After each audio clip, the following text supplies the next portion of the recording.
வேத தர்மசாஸ்திர பரிபாலன சபா விசேஷ உபன்யாசம் ஸ்மிருதி சந்தேகம் தர்மசாஸ்திர செய்திகள். தர்மசாஸ்திர விஷயங்கள்ல கொண்டாட்டமும் கலந்திருக்கும்,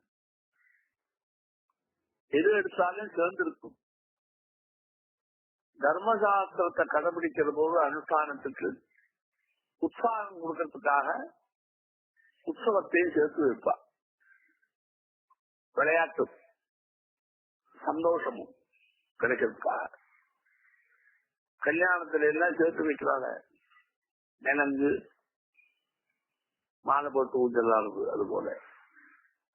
அதுபோல தீபாவளியிலையும் சாஸ்திரம் தர்மசாஸ்திரம் சொல்லக்கூடியதான ஸ்மிருதி தான் நரகத்திலிருந்து விடுபடுறதுக்கு அந்த நாள்ல நீ கால வேளையில எண்ணெய் தேய்த்து ஸ்நானம் பண்ணா உனக்கு நரகம் இல்லையே சொர்க்கம் கிடைக்கும் சொல்லிட்டு உடனே என்ன பண்ணி கொடுத்து புராண பிரசித்தமான கதையை வச்சிருந்து அந்த நரகாசுரம் வேண்டியதுதான் நான் போயிட்டேன்னு நீ நல்லா துக்கப்பட்டு மூஞ்சி தூங்க போடாருங்கோ, இனிப்பை சாப்பிட்டு பட்டாசு வெடிச்சு சந்தோஷமா இருக்கும்.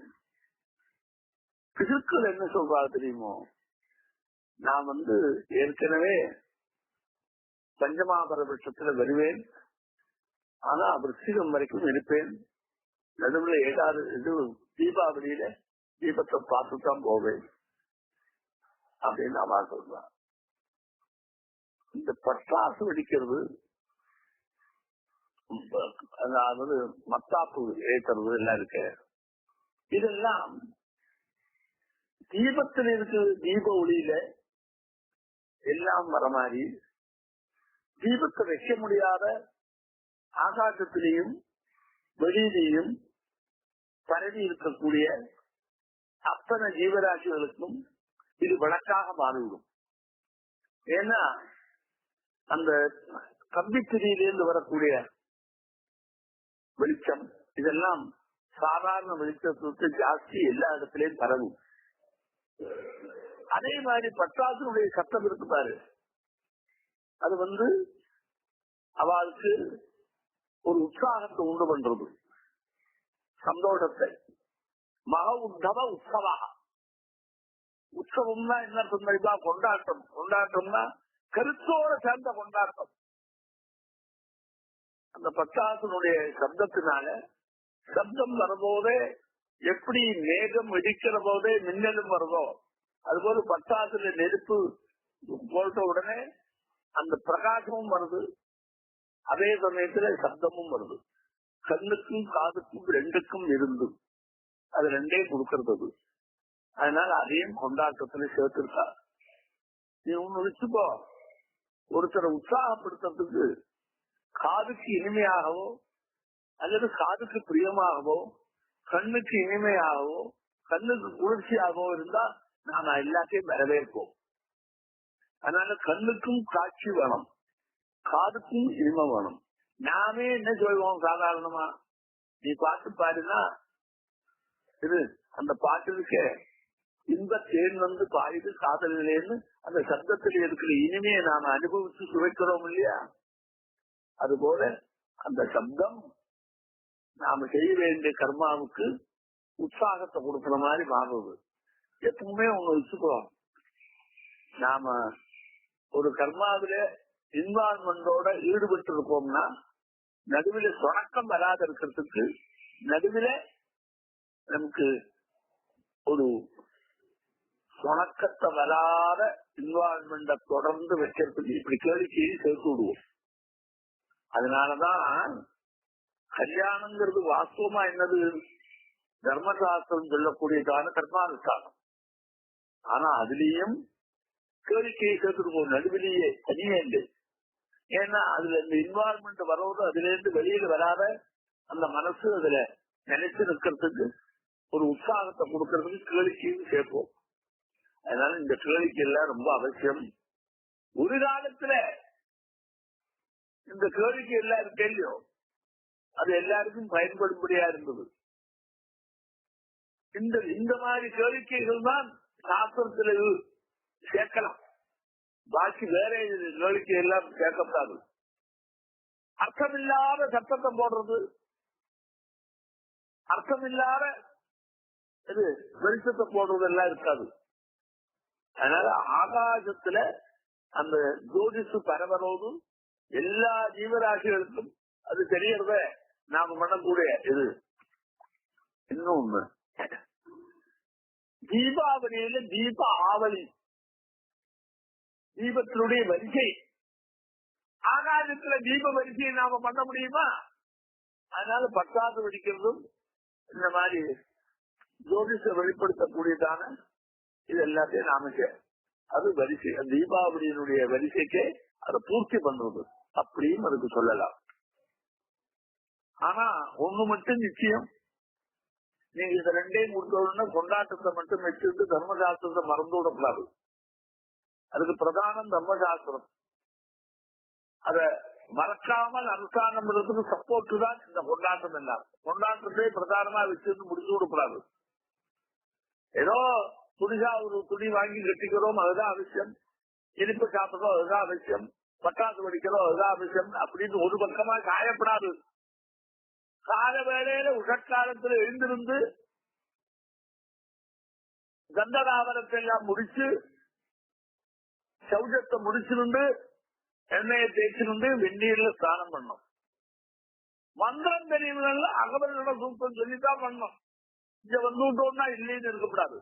ஒண்ணும் தெரியலையா, கேசவா நாராயணா மாதவா கோவிந்தா இந்த சப்தத்தை சொல்லிட்டே தான் ஸ்நானம் பண்ணணும்.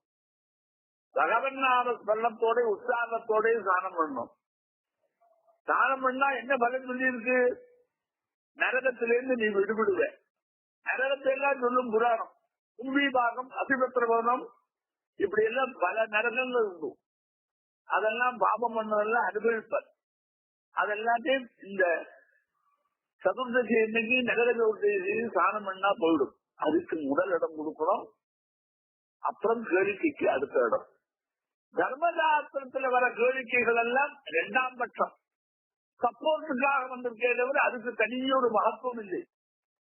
நீ இதை அழிக்கப்படாது, இதை என்ன நடக்கணும் என்கிற உத்வேகத்துக்காக கேளிக்கை ஒட்ட வச்சிருக்கு. அப்படித்தானே சாப்பிடுற ஒரு குழந்தைக்கு மருந்த கொடுக்கிறோம், அது கசப்பு வாங்கிக்காது. அப்ப என்ன செய்வோம்? அது இனிப்ப தடவை கொடுப்போம். அந்த இனிப்ப தடவுறது முக்கியம் இல்லை, கசப்பு உள்ள போய் அவரு ஹிதம் பண்றதுதான் முக்கியம். உள்ள வாங்கிக்கிறதுக்கு இனிப்ப கொடுப்போம். அது போல குணதிக்குதா நியாயேன இந்த கொண்டாட்டம் வந்திருக்கே தவிர கொண்டாட்டத்துக்காகவே வந்திருக்கிறது ஒண்ணு நீ எடுத்து கூடாத. உனக்கு அதை வாங்கிக்கிறது அழகா வாங்கிக்கணும். தர்மசாஸ்திரத்தை சொல்லி இருக்கக்கூடியதான நரக சதுர்தசியில நரக சதுர்தசின்னே பேரு. அதுல நீ உடற்காலத்துல இருந்து எண்ணெயை தேய்ச்சிருந்து வெந்நீர்ல ஸ்நானம் பண்ணி பகவான தியானம் பண்ணி பகவத் பஜனம் பண்ணி அதுக்கப்புறம் சீட்டும் இதுவும் கொண்டாட்டத்திலே கலந்துடலாம். அதனால கொண்டாட்டத்துக்கு வசதி சொன்னாதான் பண்டிகை வசதி நீ நினைச்சுட்டு இருக்காத. கொண்டாட்டம் எல்லாம் பண்டிகையில வராது. நாம மனசுல இருந்து சந்தோஷம் எப்படி கொண்டாடுறோம் தெரியுமோ? தத்துவ விளக்கம் கிடைச்சு கொடுத்து ஆஹா அப்படின்னு சொல்றதுதான் நமக்கு கொண்டாட்டம்.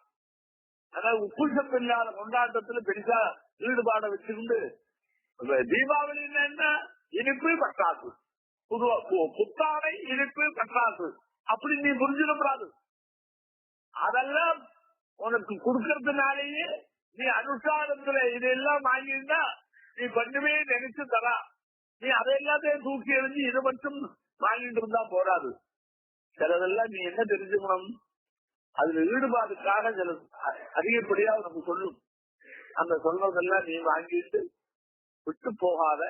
நீ காலையில இருந்து கங்கா ஸ்நானம், எல்லாரும் கேட்பா தெரியுமோ கங்கா ஸ்நானம் ஆச்சான்னு. அப்படின்னா என்ன தாற்பயம்? கங்கைக்கும் போல ஒன்று போல என்னவோ கேட்கிறானே கங்கா ஸ்நானம் ஆச்சு. அப்படி இல்லை.